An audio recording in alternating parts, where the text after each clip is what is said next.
Cleopatra, वो औरत जिसने पूरी दुनिया को घुटनों पर ला दिया। रुको, पहले ये सुनो। एक औरत जिसने कभी तलवार नहीं उठाई, जिसके हाथ में कोई फौज नहीं थी, जिसके पास बस एक चीज़ थी, वो चीज़ जो दुनिया के सबसे ताकतवर मर्दों को भी पागल कर देती है। और उसी एक चीज़ के दम पर उसने जूलियस सीजर को अपने इशारों पर नचा दिया, मार्क एंटनी को बर्बाद कर दिया और रोम जैसी महाशक्ति की नींव हिला दी।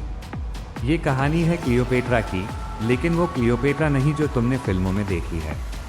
वो नहीं जिसे सिर्फ खूबसूरत रानी कहकर नज़रअंदाज कर दिया जाता है। ये वो औरत है जो 7 भाषाएं बोलती थी, जिसने अपने ही परिवार के लोगों को मिटा दिया ताकि अपना तख्त बचा सके, और जिसने मौत को भी अपनी शर्तों पर चुना। रुको, क्योंकि आज जो मैं तुम्हें बताने वाला हूँ वो स्कूल की किताबों में कभी नहीं लिखा गया। साल था 69 ईसा पूर्व। अलेक्जेंड्रिया, दुनिया का सबसे अमीर, सबसे चमकदार शहर। क्लियोपेट्रा का जन्म उसी शाही खानदान में हुआ जहाँ प्यार नहीं होता था, सिर्फ सियासत होती थी। पटोलमी खानदान ग्रीक था, मिस्र पर राज करता था, लेकिन हैरानी की बात यह थी कि इस खानदान के ज्यादातर लोग मिस्री भाषा बोलते तक नहीं थे। कुछ वैसे ही जैसे अंग्रेज भारत पर राज करते थे, लेकिन उर्दू सीखना अपनी शान के खिलाफ समझते थे। लेकिन क्लियोपेट्रा अलग थी। उसने मिस्री सीखी, अरामाइक सीखी, हिब्रू, इथियोपियन, पार्थियन, कुल 7 भाषाएं। वो अपने लोगों से उनकी ही भाषा में बात करती थी और लोग उसके दीवाने हो गए। लेकिन तख्त कभी आसान नहीं होता।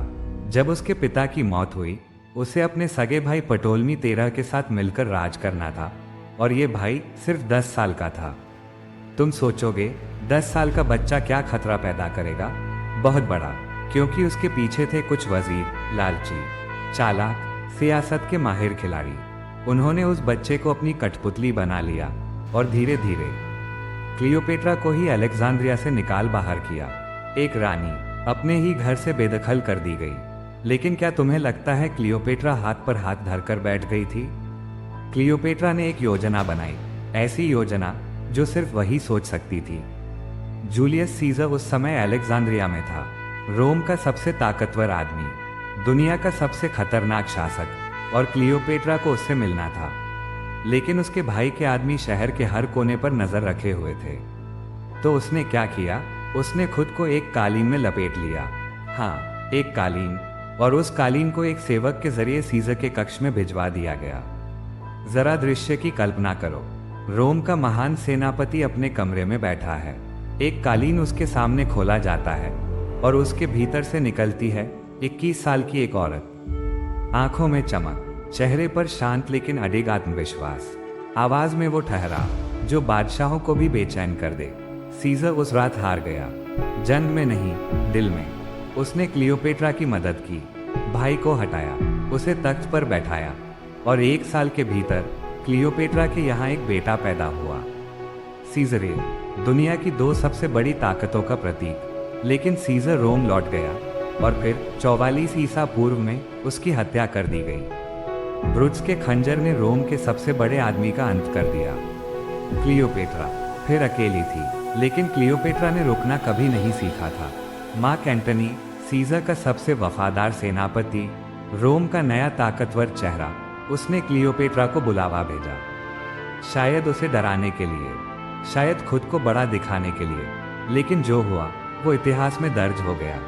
वो एक नाव पर आई, लेकिन साधारण नाव नहीं, सोने से सजा हुआ जहाज, रेशमी पाल, और वो खुद देवी एफ्रोडाइट की तरह सजी हुई, आराम से बैठी हुई। ऐसा लग रहा था जैसे वो मिलने नहीं आई थी, बल्कि एहसान करने आई हो। एंटनी दरबार में खड़ा था और क्लियोपेट्रा बैठकर आई थी। ये सिर्फ शान नहीं थी, ये एक सियासी ऐलान था।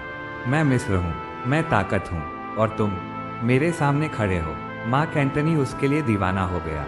उसने अपनी रोमन पत्नी को छोड़ दिया, मिस्र में रहने लगा। दोनों ने मिलकर एक सपना देखा, एक नया साम्राज्य। रोम नहीं, अलेक्जेंड्रिया। लेकिन रोम को यह मंजूर नहीं था। ऑक्टेवियन, सीजर का उत्तराधिकारी, ये बर्दाश्त नहीं कर सकता था कि एक मिस्री रानी रोम की शक्ति को चुनौती दे। उसने युद्ध की घोषणा कर दी।